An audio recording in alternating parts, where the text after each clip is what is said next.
મોરા તે ગઢે બેઠી મોમાય, મોમાય માને બાપો.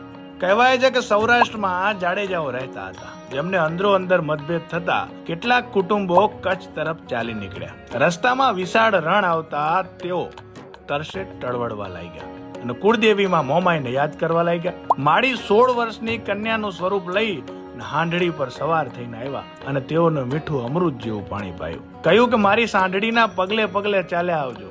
આગળ જતા એક ટીંબા પર હાંડડીના પગલા લુપ્ત થઈ ગયા અને માતાજીની સ્વયંભૂ મૂર્તિ, ચુંદડી, શ્રીફળ અને ત્રિશૂળ મળી આવ્યા અને જાડેજા કુટુંબોએ ત્યાં જ માતાજીની દેરી બનાવી. મોમાઈ માએ મોર થઈને રસ્તો બતાવ્યો હોવાથી આ જગ્યા મોમાઈ મોરા નામે પ્રસિદ્ધ થઈ.